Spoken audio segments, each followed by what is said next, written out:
गर्मी किस किस को लग रही है? अच्छा, आइसक्रीम खिलाएंगे। इनने तो ऑर्डर किया नहीं है, मैं ऑर्डर करके आया था, पीछे से आइसक्रीम वाला आ रहा है। किस किस को खानी है? हाथ खड़े करो। किसी को नहीं खानी है आइसक्रीम? खानी है? हैं? अरे जिसको खानी है हाथ खड़े करो, फिर बाद में नहीं कहना जब आ जाए वो आइसक्रीम वाला, भैया मैं उतनी गिनती से मंगवा लूंगा, बाद में कहो कि हमको मिली ना, तो हाथ अभी से खड़े कर दो ना। हैं? अच्छा, हंसी में ले गए मेरी बात। अच्छा, ये चलो, जिसको खानी नहीं है आइसक्रीम कोई बात नहीं है,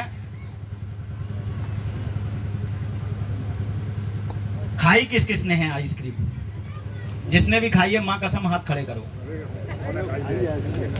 खाई है?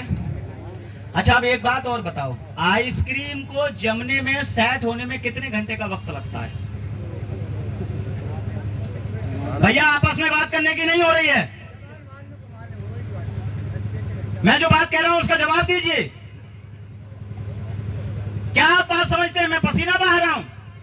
आखिरी लेवल मैंने जहां से शुरू किया था सफर, तो जहां मुझे पहुंचना था, एक बार नहीं 2 बार पहुंच चुके हैं।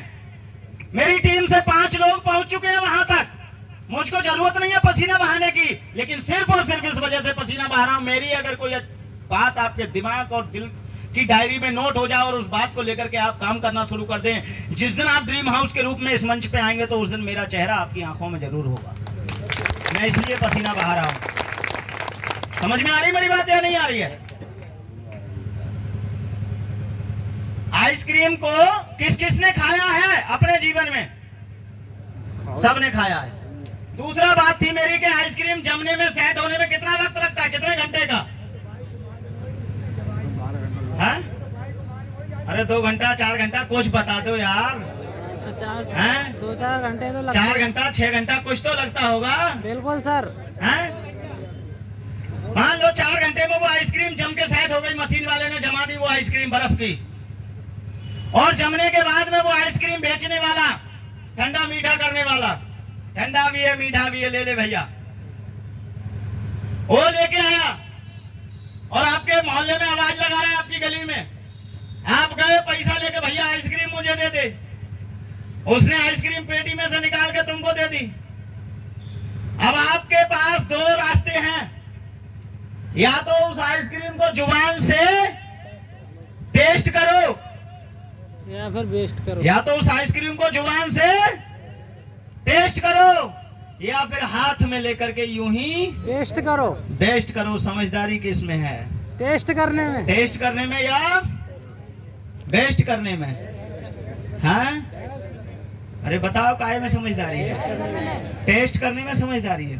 मैं सोच रहा वेस्ट करने में समझदारी है। हैं?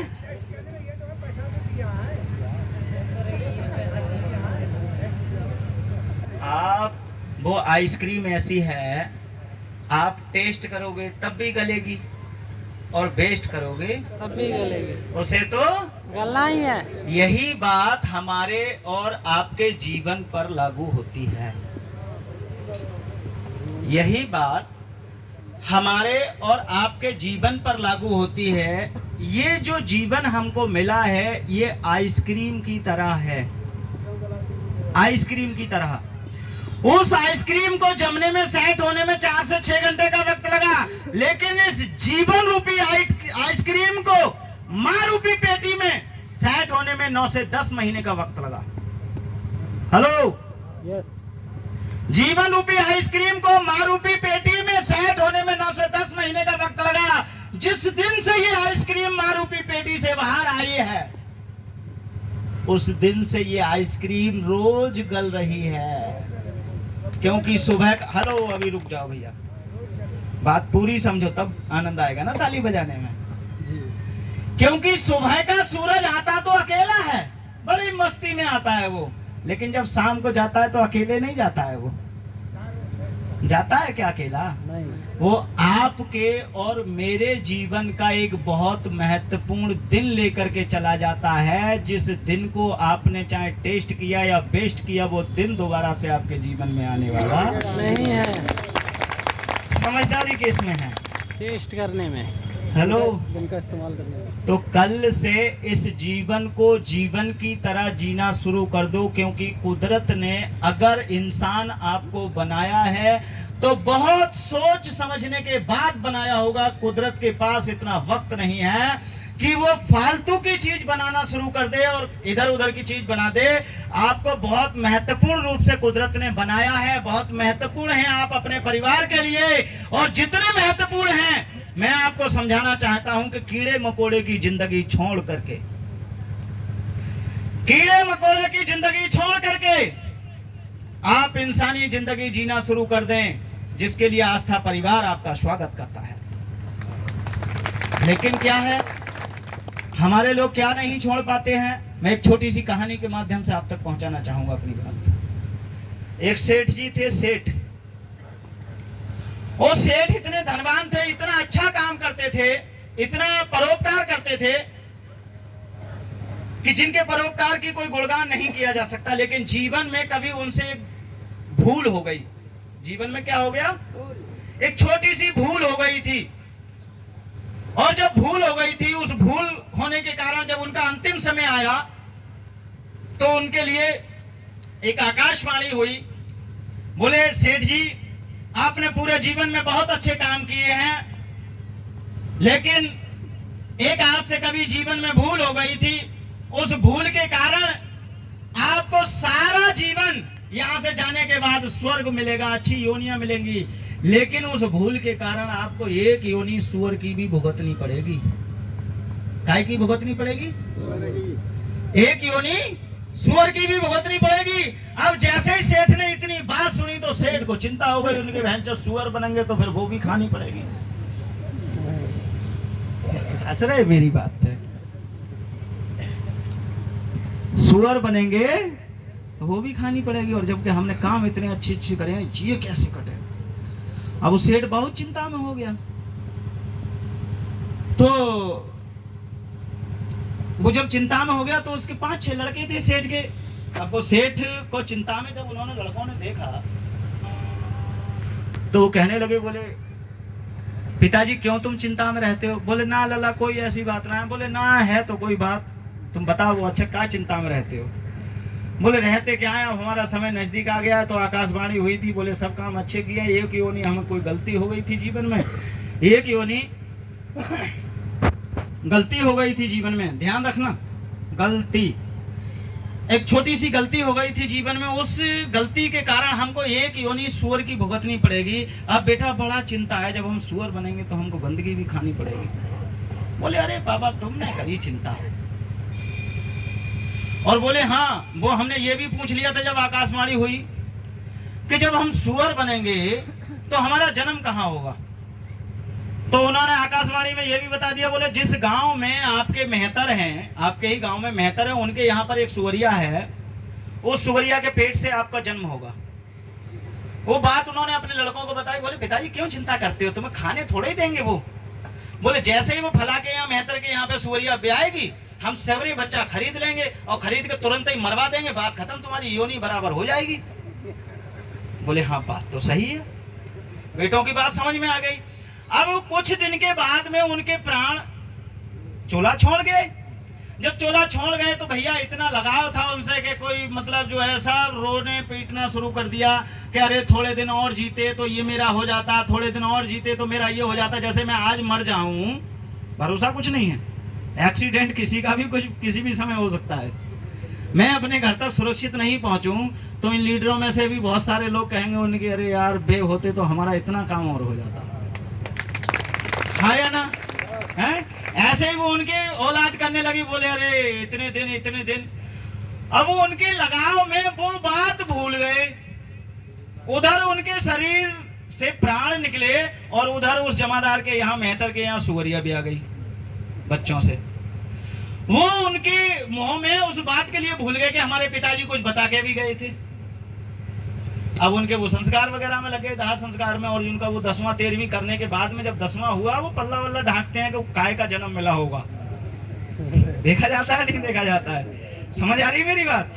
बोले काय का जन्म मिला होगा, तो बोले जन्म काय का मिला होगा वो पहले ही बता के गए हैं, जो मत करो, बोले चलो वाके यहाँ अब वो बाकी यहाँ गए, बोले भैया हमारे बाप फला फला दिन खत्म हो गए। बोले तुम्हारे यहाँ बाद में कोई सुवरिया भी आई?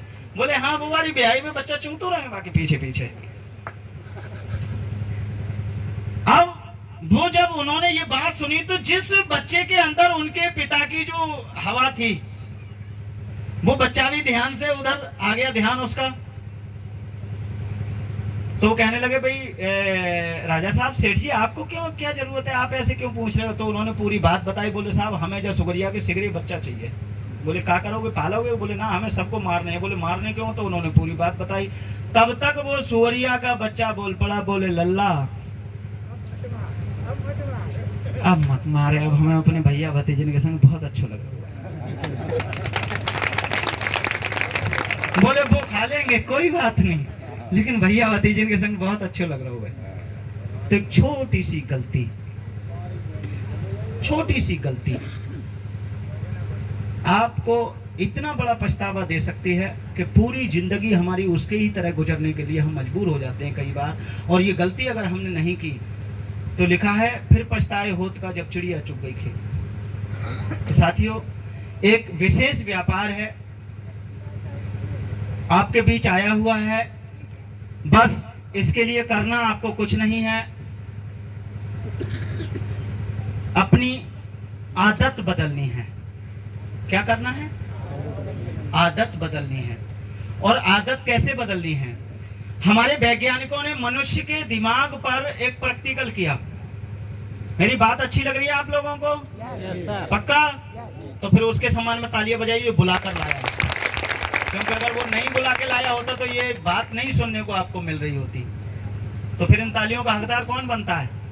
वही व्यक्ति जो आपको बुलाकर लाया है यहाँ पर आज। वैज्ञानिकों ने मनुष्य के दिमाग पर एक प्रैक्टिकल किया और खोज में ये पाया कि मनुष्य का मन एक सुंदर पेड़ पौधे की बगीचे की तरह होता है। काय की तरह होता है?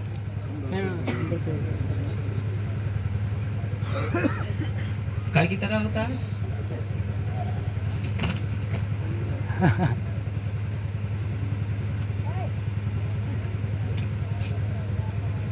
काय की तरह होता है? मनुष्य का दिमाग। अगर पेड़ पौधे के बगीचे में उन पेड़ पौधों के अलावा किसी और चीज का बीज ना लगाया जाए तो कुछ पैदा होगा उसमें? नहीं।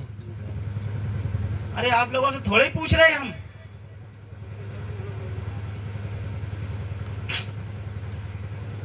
बताओगे आप लोग? हैं? 17वीं लेवल का रेशियो बताओ दोनों तरफ का। चलो एक भी बता दो, मंच पे छूट है सबके लिए। दोनों तरफ का रेशियो बताओ 17वीं लेवल का। देखो सांप सूंघ गया सबके लिए। एक तरफ का सब बता सकते हैं, एक तरफ का सब बता सकते हैं, दोनों तरफ का नहीं बता सकते। अब क्या देख रहे हैं मेरी तरफ? बोले जा रहे हो? हाँ? कायदे की बताओ, किसी में दम है तो छूट है, बिना ब्राउजर दिखाए 500 का नोट देके जाऊंगा जो बिना ब्राउजर देखे रेशियो बता दे 17वीं लेवल का। मैंने बताया ना, तुम्हारे मतलब की बात तुमसे पूछ लिया है तो तुम्हारी भी हवा निकल जाएगी सबकी एक तरफ से। वो मैं यही कह रहा हूं ना कि ये लोग फिर पीछे से जवाब देते हैं। मैंने अभी क्या बात कही थी? मैं कुछ पूछ रहा था आप लोगों से। हैं? जी हाँ, वेरी गुड। भैया के लिए जोरदार तालियां हो जाएं। मनुष्य के मन पर जब वैज्ञानिकों ने प्रैक्टिकल किया तो उन्होंने ये खोजा कि मनुष्य का मन जो दिमाग है वो एक पेड़ पौधे की तरह है, पेड़ पौधे के बगीचे की तरह। मैं आपसे ये जानना चाहता हूं पेड़ पौधे के बगीचे में माली उन पेड़ पौधों के अलावा और किसी चीज का बीज ना लगाए, कुछ पैदा होगा उसमें? हेलो, सोच समझ के बताओ, पीछे से आवाज नहीं आनी चाहिए। पीछे से फिर पीछे वालों की बात पूछूंगा। हैं? वेरी गुड, भैया के लिए जोरदार तालियां हो जाएं। मीटिंग और देखिए एक आध।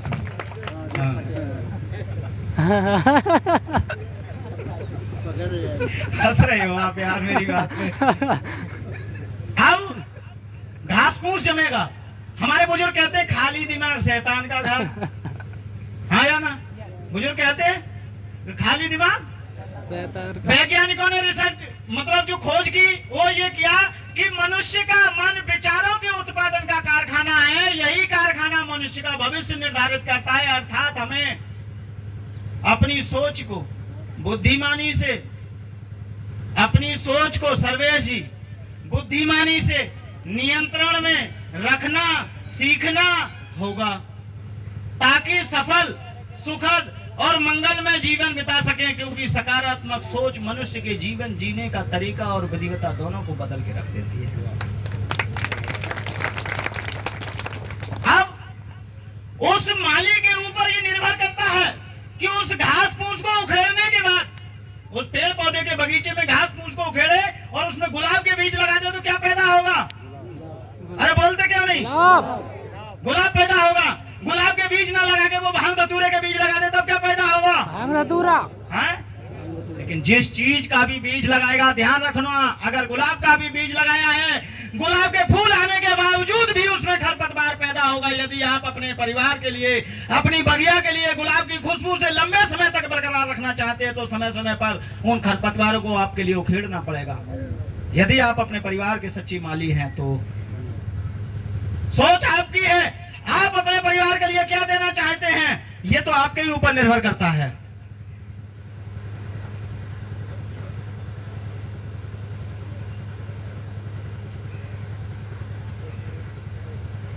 अभी पर्ची आ गई। अब जीवन तो है ही बेशकीमती। चलो आई है पर्ची तो बता देता हूं। एक बार गुरु नानक देव सत्संग फरमा रहे थे। एक बार गुरु नानक देव सत्संग फरमा रहे थे। ऐसी पब्लिक बैठी हुई थी। गुरु नानक देव कह रहे थे कि जीवन मानव का अनमोल है, बेशकीमती है। तो एक बंदा पीछे से आया, बोले गुरुजी उदाहरण देकर समझाओ। तो उन्होंने आंख मूंदी, एक सच्ची रूबी उसके हाथ पे रख दी और कहा जब बाजार में चला जाए इसकी कीमत लगवा के आना, बेचना नहीं इसको। वो बाजार चला गया। बाजार में सबसे पहले उसकी मुलाकात संतरा बेचने वाले व्यक्ति से हो गई। संतरे वाले को दिखाई वो रूबी, वो देखने लगा, कह रहा तेरा पत्थर तो चमकदार है। तो कहता है इसकी कीमत बता दे। बोले भैया कीमत तो नहीं मालूम है इस पत्थर की, लेकिन अगर तू फिर भी जानना चाहता है तो ऐसे कर 1 दर्जन संतरा ले जा। बोले गुरु महाराज का हुक्म नहीं। आगे चला गया, सब्जी वाले से मुलाकात हो गई, उससे भी यही कहानी हुई। बोले 1 बोरी आलू की ले जा। बोले गुरु महाराज का हुक्म नहीं है। आगे चला गया, सुनार की दुकान पे पहुंचा, उसको दिखाई वो रूबी, सुनार की आंख की पुतली खड़ी हो गई। कहने लगा भैया इसकी कीमत बता। बोले 1 लाख 2 लाख 10 लाख जो चाहिए वो ले जा, लेकिन कीमत नहीं मालूम है। आगे चला गया, वो कहता गुरु महाराज का हुक्म नहीं है बेचने का, कीमत लगवाने की बात हुई। आगे चला गया, उसकी मुलाकात हुई एक जौहरी से। किससे मुलाकात हुई? किससे मुलाकात हुई? जौहरी। किससे मुलाकात हुई? जौहरी। और आपकी मुलाकात आपके जौहरी से हो चुकी है। जो व्यक्ति आज आपको यहाँ बुला करके लाया वो आपके जीवन का जौहरी साबित हो सकता है। वो जान रहा है कि आपके अंदर एक हीरा छुपा हुआ है। जौहरी से मुलाकात हो गई तो जौहरी को दिखाया। वो जौहरी ने देखा सच्चा लाल। सबसे पहले उसने कपड़ा बिछाया, उस पत्थर को रखा, चारों ओर परिक्रमा किया, माथा टेका। और वो जौहरी कहता कहां से लाया ये बेशकीमती लाल?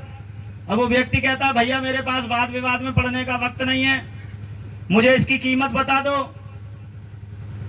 जबकि जौहरी ने पहले ही कह दिया कहां से लाया बेशकीमती लाल, और वो कह रहा है कि इसकी कीमत बता दो। तो बोले पागल है, मूर्ख है, कीमत जानना चाहता है? सारे खंड ब्रह्मांड आकाश पाताल सब कुछ बेच ले फिर भी इसकी कीमत कोई नहीं बता सकता।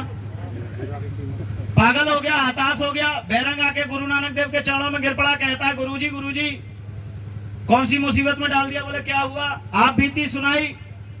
बोले संतरे वाला 1 दर्जन संतरा दे रहा था, सब्जी वाला 1 बोरी आलू की दे रहा था, सुनार 5 लाख 10 लाख दे रहा था। एक जौहरी आया, वो कह रहा है बेशकीमती है। गुरुजी मैंने कोई गलत तो नहीं पूछ लिया? तो बोले मैंने तो मानव जीवन की कीमत पूछी थी। बोले बेटा अब भी समझ में नहीं आया? क्या तेरे अब भी समझ में नहीं आया? बोले क्या? बोले तू चाहे तो अपने पूरे जीवन को 1 दर्जन संतरे के भाव में बेच सकता है। तू चाहे तो पूरे जीवन को 1 बोरी आलू के भाव में बेच सकता है। तू चाहे तो पूरे जीवन को 1 लाख 10 लाख में बेच सकता है। और तू चाहे तो पूरे जीवन को इन लोगों की तरह बेशकीमती भी बना सकता है जो इन लोगों ने बनाया। तो साथियों ज्यादा नहीं कहूंगा, एक छोटी सी बात आपके बीच में और कहूंगा।